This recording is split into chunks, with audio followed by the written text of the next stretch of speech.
Hi, all. Cullen Haynes, and welcome to Law Live. My next guest needs no introduction, a true powerhouse, and has recently been made cyber partner at the one and only Mills Oakley. Please make welcome Mr. Jason Symons, cyber partner at Mills. How are you, Jason?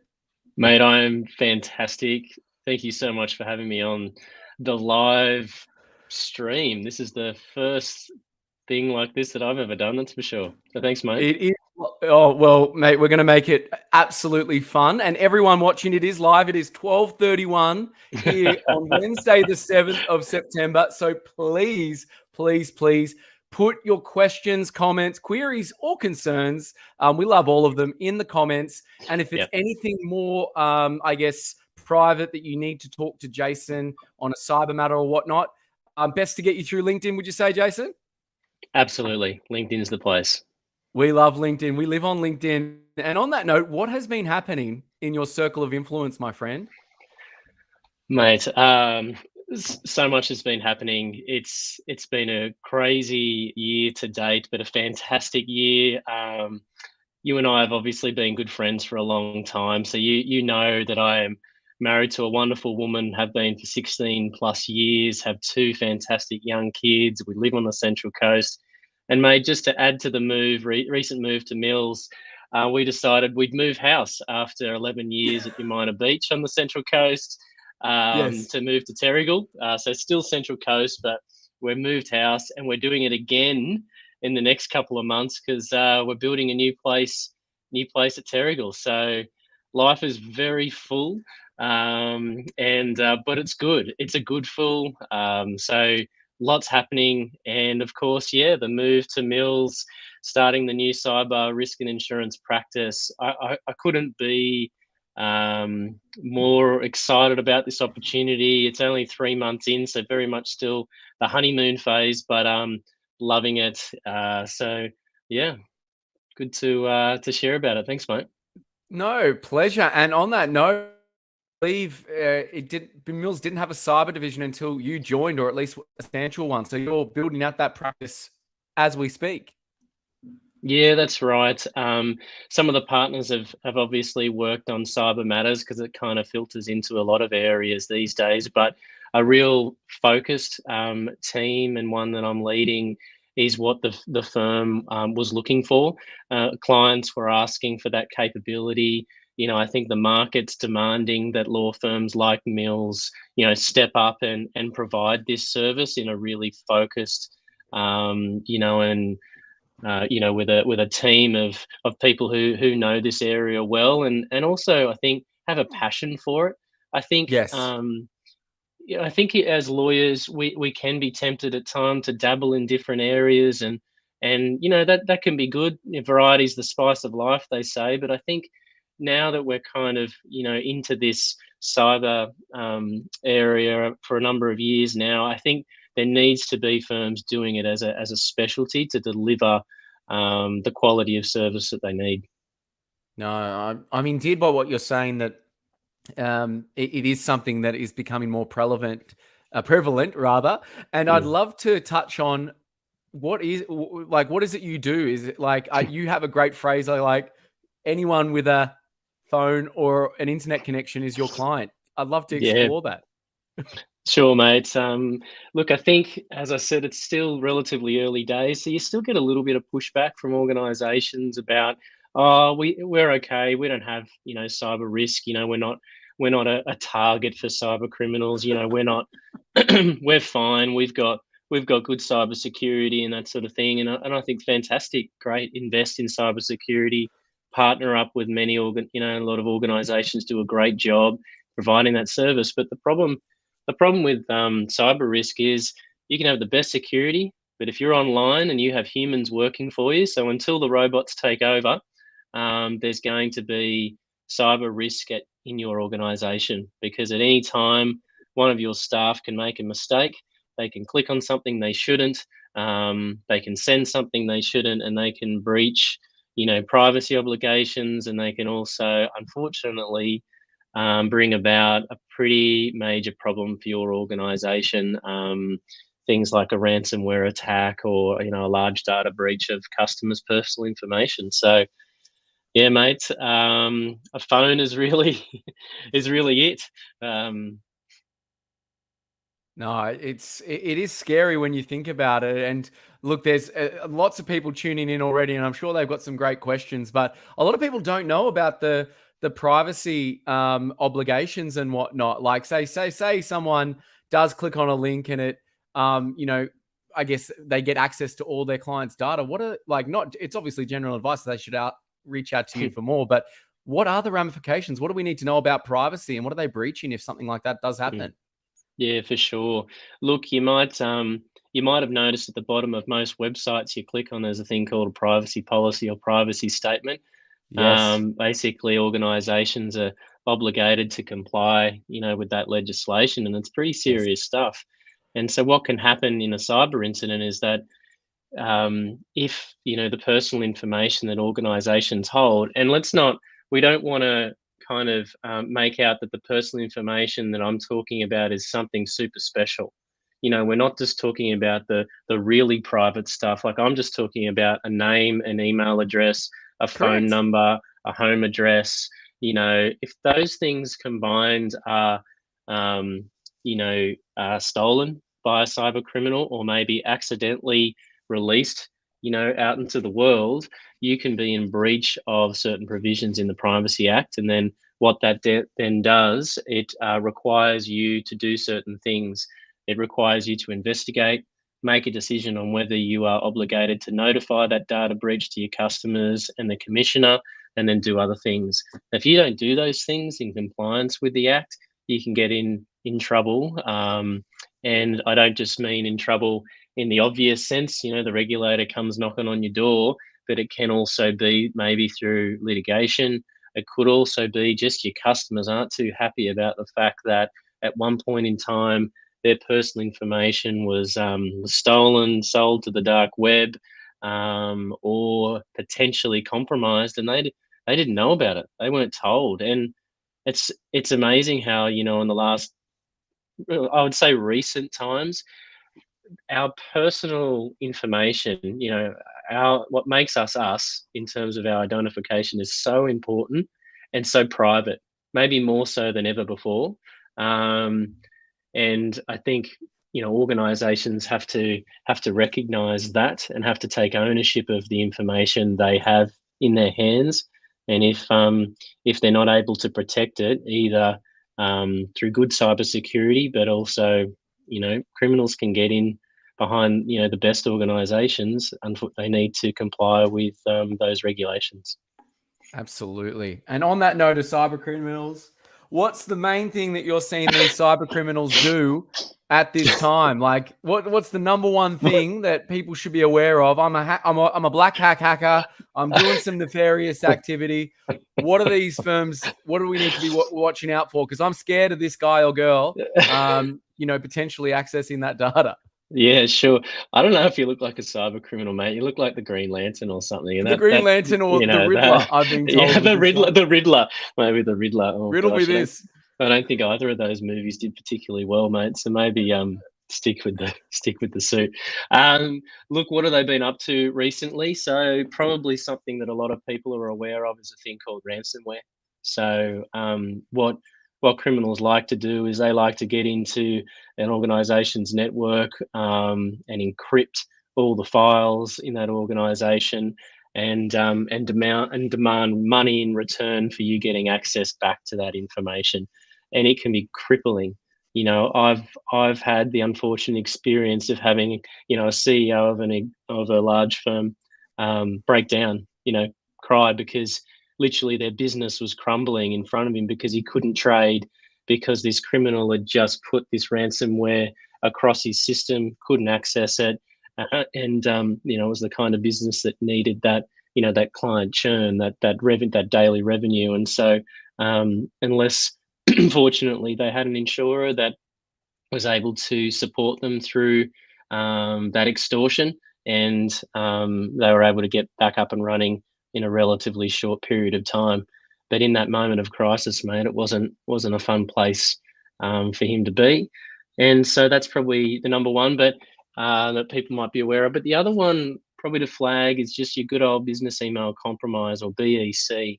So this is where you and I are just at work doing our thing, and we get one of those scam type emails, or maybe we get an email from a customer that looks real, Yeah. or is It's not a real. Nigerian prince with It's 50 no, million. look, I think the, not to pick any particular country, but let's just say a foreign prince, sends you Yes. an email saying he's got a winning lottery ticket for you.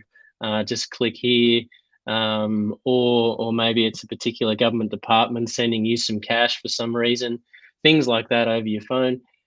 If you click, maybe you were tired, distracted, whatever, keen to go to another country on a free holiday, you make a mistake, they get in, and away they go. And a lot of surveys have been done now where a criminal can be inside a network on average before a discovery for over 300 days. So they can Oh, be, yeah. It's not the case. A lot of people think, oh, well, I get hacked, I'll know about it at the time. IT will tell me, or I don't know, like the lights will flash on your MacBook or something. It's not the case. They are sitting there watching for a long period of time because they're looking for that opportunity to do what they're trying to do now. And that can be a variety of things. Two of the common ones is they just then want to use yep. your access to customers to send out more phishing and get more access to more organizations. We call that phishing for the sake of phishing. So that's a great success for them if they get inside a network, because they can then send real emails to all your clients, all your loved ones. And when they receive it, they're more likely to click on that scam because it's come from you. And there's nothing that's obvious in the email itself that suggests that it's a dodgy.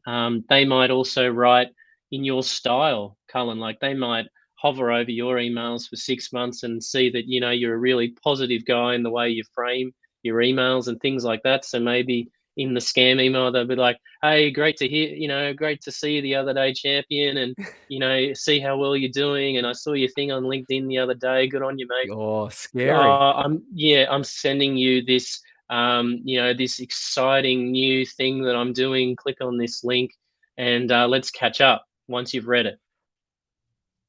Click. Oh, like that is horrifying, or like So mortifying yeah. to think, like because it's not using one of those spoofing emails where it's actually that person's email. It sounds like me. It's coming from me, or so, Hmm. they're getting clever. They're getting clever. They're getting A- clever. They know when you go on holidays too, mate. So they'll recognize, oh, okay, so Cullen's on leave at the moment. I might use that opportunity to send an email from Cullen to to the finance department to say, oh, look, can you quickly transfer 50K to this organization because sorry, I'm in a bit of a rush. Don't worry, don't check. I just need it, done now. Quick. It's all good. I've done all the checks. Blah blah blah. And accounts like, oh yeah, okay. Cullen's asked, it's urgent, and they do it. Money's gone, and it's not until the other customer says, oh, where's my 50K, that you go, I sent it to you already. What do you mean? So it can be tragic, but not to pick on you, mate. To pick on others, you might have a customer who gets hacked and they start sending stuff to you, and you're completely innocent of it. You can Correct. pay for something. Maybe they did this great service for you, and unbeknownst to them, hackers inside their network, they see that they send invoices to at the end of the month to these different organizations for about this amount. And so what Yes. they do is they create some fake invoices, send them off to those in around the same time, Yes. but they just change the bank account details. They'll even open a bank account in the bank that you use. So it's real, Wow. right? Yes. Yes. So So it nothing's looks legit. changed, maybe just as close as they can get it. And then off that invoice gets paid, right? You trust the source, you pay it, you haven't noticed that it's been faked. But then unbeknownst to you, the hackers then obviously close that account because they've transferred it onto their foreign, bank account. Swiss Alps or something. I don't know, but they away they go with that cash, and you'll never get it. You'll never get it back. Your client will never get it back. So then you're left with this awkward situation of where, hang on a sec, I've paid the invoice, but the person I engage business with hasn't been paid. The only person who's been paid is obviously the criminal, and you're in this terrible situation of, well, who pays now? Yeah, mate. So it's an exciting practice, and I can kind of talk selfishly sometimes about how interesting it is as an area of work. But it is, in fact, a practice that deals with crisis a lot of the time, Yes. which is obviously a hard place to work as a lawyer. Yeah. No, of course. You're at the coalface, and it seems these criminals are becoming so much more sophisticated, and they're not in the dingy basements wearing hoodies. They actually know what they're doing, and it's evolved from 4 years ago when we started LHL. I think we received one of those ones that said, it was actually from Andrew, my business partner, to Priyanka Patel, our office manager, and it was, Priyanka, I'm in a meeting. Can you please buy 15 iTunes gift cards? And Priyanka had to look up and look at Andrew, who was sitting next to her, and go, "Did you ask for these?" He goes, "No." Yeah. Yeah. The original ones were riddled with typos, and it was, the logos were a bit weird, and the sign-offs on the emails were a bit funny. It's not like that anymore. That's you can get those mass spam, and your cybersecurity should pick that up a lot of most of the time. You might, it's one of those situations where it's probably the good ones are the only ones that get through these days. Yeah, and look, it's a case of classic business, isn't it? In a way, isn't it? In that only the better cyber criminals are still trading, because they're getting better and more sophisticated in their work. All the pretty, all those guys, before, who were struggling with English emails and doing it right, they've all kind of fallen away and maybe gone into another area of practice. I'm not sure what, but yeah, it's a business for them. They're there to make money. So if they can improve the delivery of their product, they'll do it. They'll find ways. And we now know, and it's been known for a while, that particularly in the area of ransomware, often the ransomware that you receive, or that someone can be a victim of, has actually been the result of another ransomware gang, finding sort of an area of weakness, generally across organizations, whether it's through the software they use, and they sell it. They sell, that area of weakness to ransomware gangs, who then go off and try and make their money off the ransom. So they're actually making their money wholesale. You probably, think of it this way. Then we've got the retail, in front of trying to make the money. So you've got these different levels as well. And we've seen in recent years the US government in particular really go hard after these, wholesale gangs. No, my goodness. What I'm endeared by what you're saying is, you mentioned two things. It's the software and the insurance. Most organizations, at least small to medium-sized businesses, don't have either. They don't have cyber insurance, and they don't have any software or third-party IT service that's helping them with their IT. Yeah, no, I'm definitely aware of that, and I'm sympathetic, particularly in these tougher economic times, that it's not easy to spend money on good cybersecurity, maybe a good IT service provider, managed service provider, and cyber insurance as well, because the cost of cyber insurance has gone up quite a fair bit in the last sort of 2 to 3 years, and that's the result of the fact that the insurers are having to pay out a lot of claims, and so there's market pressure on them in terms of how much do we charge for this product that we're selling. Because I believe in cyber insurance. I think every organization that can afford it should get it, because, as I said, everyone's got a risk, everyone's got a chance of being a victim of it. And so having that support from an insurer, just like we have with our homes and our cars, organizations need it with cyber. I really strongly believe that, but it costs money, and it's another cost that just comes straight off, the bottom line. It's not, you can either say, yes, we're buying it, and in you go and you incur that expense, or you don't, and you use it somewhere else. And I'm often asked, or sort of put to me, well, shouldn't I just spend my money on better cybersecurity? I said, yes, and get the insurance. Like there's no dodging it, unfortunately. And it's got to be part of the organization's risk management. Yeah. Makes sense. And we're 2/3 into our stream, so make sure you ask some questions, make some comments. Say if you're enjoying it. Let us know that you're watching, please. We'd love to hear from you.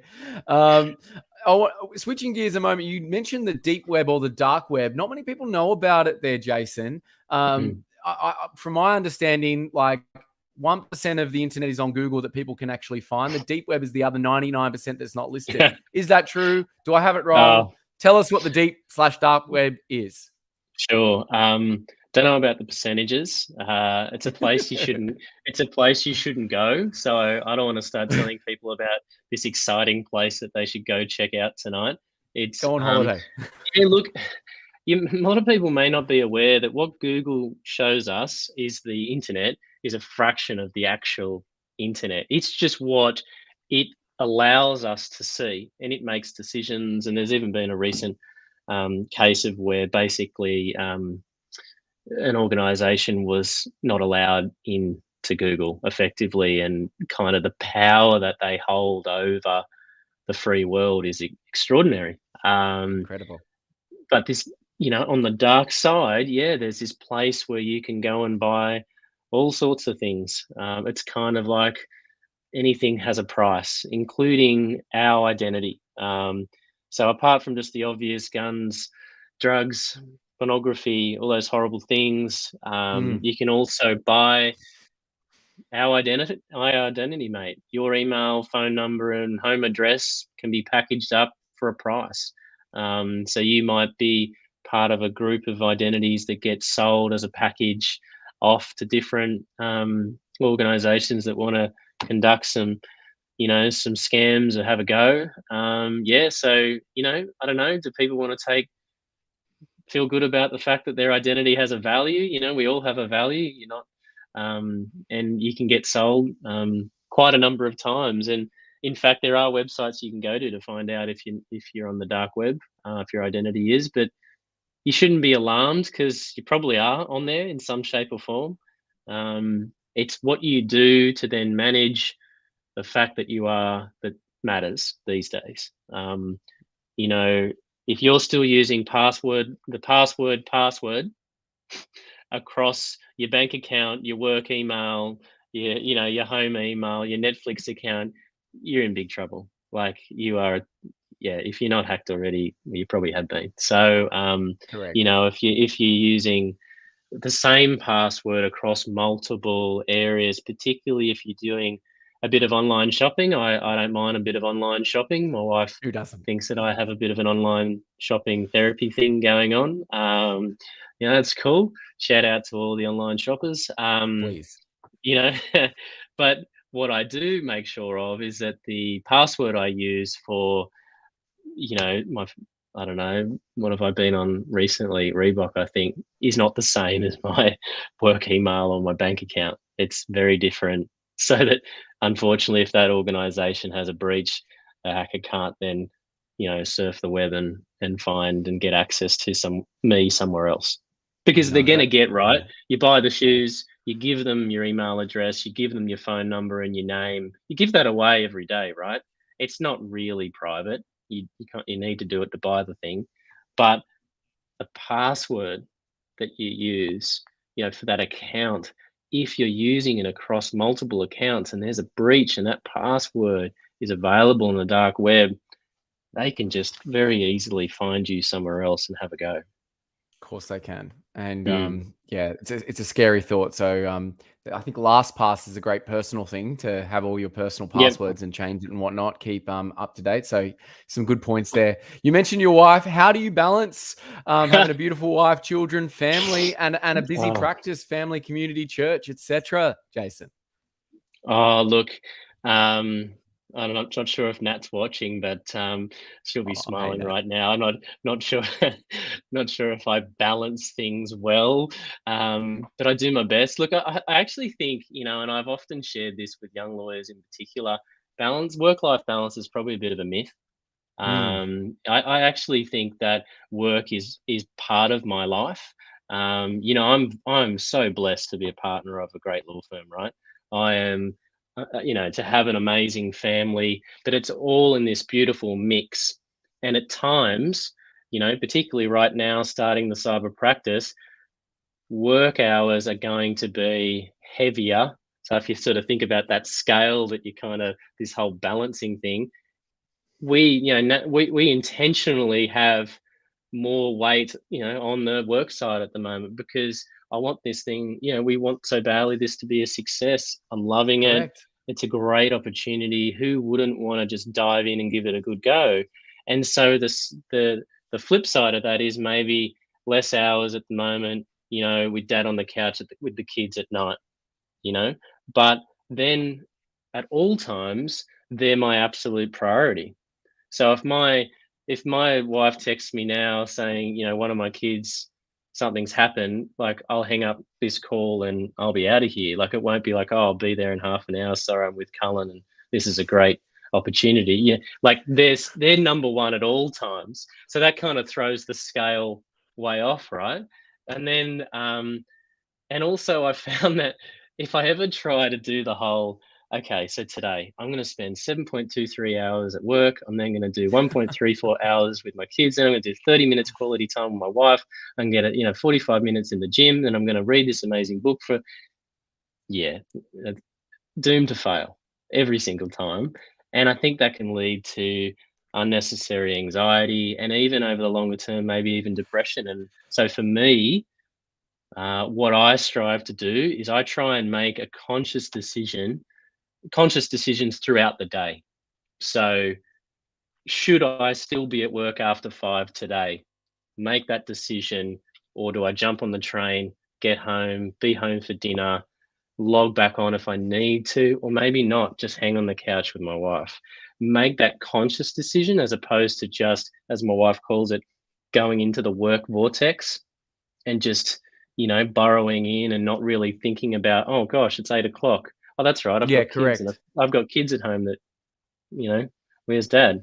So that's how I sort of treat it, mate. I'm constantly trying to just be conscious with what I'm doing each day, but then in the behind all that sits, me, I'm a pretty driven guy. I've got medium and long term goals, and so behind those decisions day to day, I've got those big things I'm working on, and striving towards.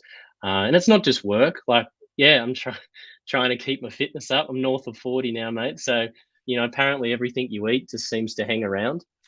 So, trying to trying to keep fit, trying to be healthy, trying to stay happy, smiling, having a laugh during the day, despite everything going on, work pressures, life pressures, because why not, hey? Let's enjoy this thing we've been blessed with. Absolutely, absolutely, and obviously, there's so much to be grateful for. And you've been on this earth north of 40 years, as you said there, Jason. What's been the biggest challenge in your legal career so far?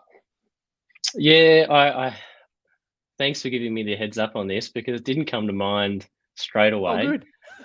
So, so two things, if you don't mind, two things. I think as a lawyer, billable hours is the biggest challenge.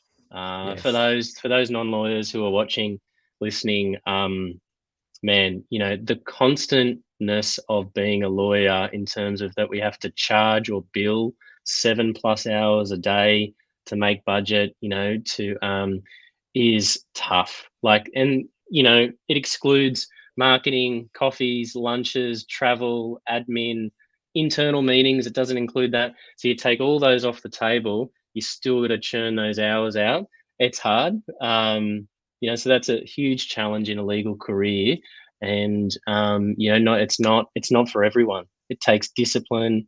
It takes that sort of continual strength to push through when it can get hard.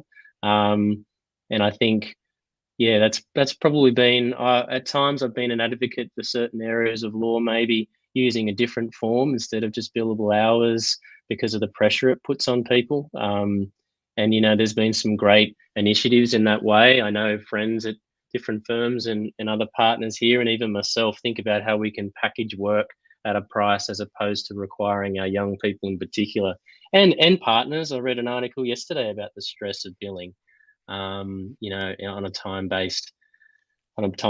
So it's probably the biggest challenge, mate. But the second one right now, building this practice, it's a great challenge. But it's definitely one of the two biggest challenges in my career. Well, hopefully something like this, please connect with Jason because he's a true powerhouse and you'll be better for it. And you're one of the rare lawyers who actually makes time for coffees, even if it's maybe not directly what you do, because you understand, Jason, that everyone has a network of 130, 140 people and they will know someone that actually wants what you do or will add value to you and vice versa. Yeah, So look, definitely. and I've been inspired by, yourself and others, particularly through LinkedIn. I haven't been a big social media person, particularly the last maybe half a dozen years. I'm not really sure. But then I saw, LinkedIn started to grow as a part of, doing business and also the social aspect of it. And I was like, we connected and you were like, what about this? And I just think it's an amazing platform for professionals to enjoy being connected with each other, encouraging each other, helping each other grow their businesses. It's a fantastic place. Now I think it's spilling over, into other areas, like James Dapperchi is a good friend of both of ours, and yourself, using other social media forums to actually kind of do similar things with business. It's really cool. It's inspiring.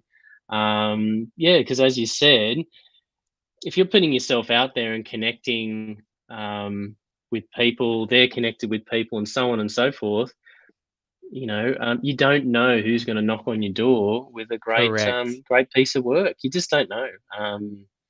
So I for too long, mate, and I think for too long I was very linear with what I thought my business sort of where business would come from. It's like, right, insurers know me, trust me, love me. I've got great relationships with insurers. They'll send me work. I'll be successful. And to a degree, yes, that's true. But I can tell you, if you want to really blow it up as a partner of a law firm, you need a wide network because Wide and deep. wide and deep, and you're rewarded not just for the work that you do in your own space. You're also rewarded, particularly as a partner of a law firm. What if you brought in a massive client for the corporate team or the litigation team or whatever? You're So true. rewarded for that too. You don't have to be the one banging out the billable work for that client.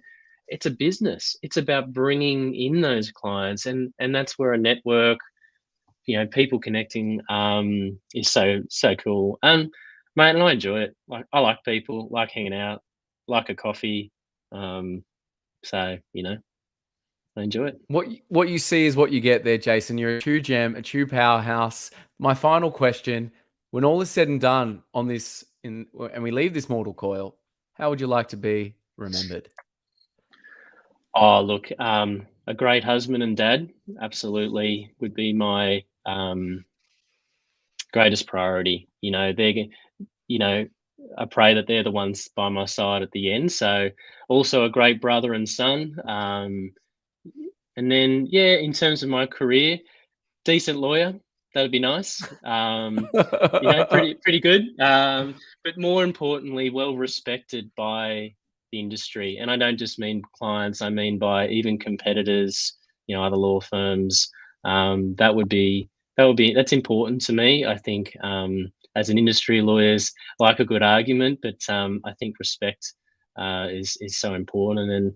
And lastly, mate, that I helped out people who are in need through pro bono work. Those Love that. love to be remembered for that too. Good man. And where can people find you these days? What platform? What do you prefer? Where are you hanging out these days?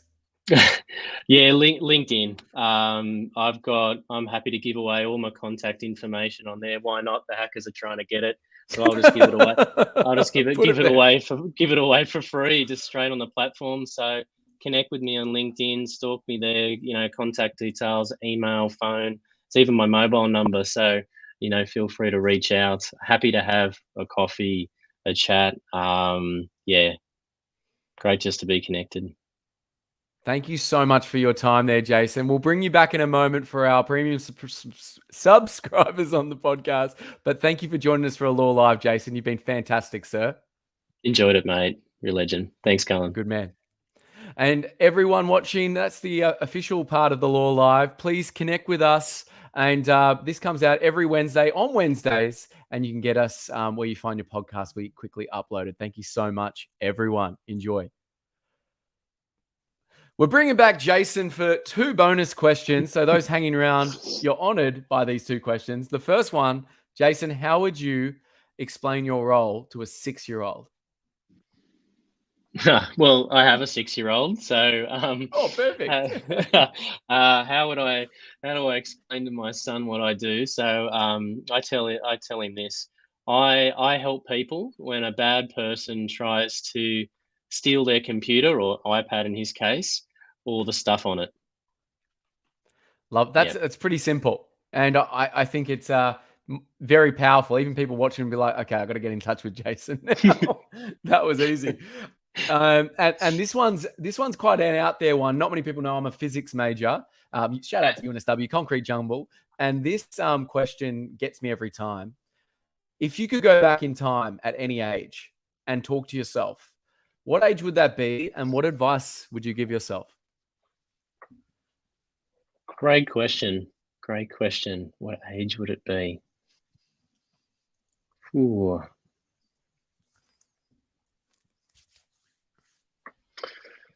I'm going to go with just walked out the doors of boarding school, ready to hit the real world. So maybe 17, 18. Yes.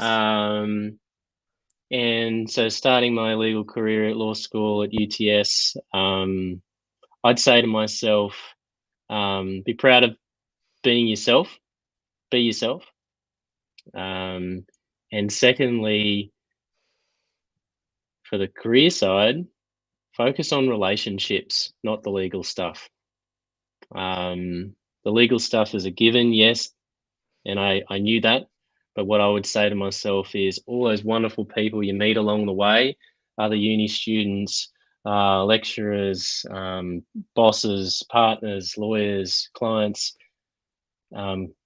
really get to know a lot of people, because it's harder when you're older and have kids and all this sort of stuff. You get busy, right? And your network shrinks. Your kind of personal network shrinks, if you know what I mean. But then I do. Well, when we're younger, we naturally just have this awesome range of friends and connections. So I would have said to myself, you know what? Enjoy that. Keep in touch with people. Treasure them. Yeah. I'm moved by everything you're saying there, Jason. And you're one of a kind, sir. And thank you for joining us today, my friend. It's been great. Let's catch up soon, buddy. I enjoy our coffees a lot. So thanks, mate. Me too. Have a great day, everyone, and enjoy the rest of your Wednesday. Take care.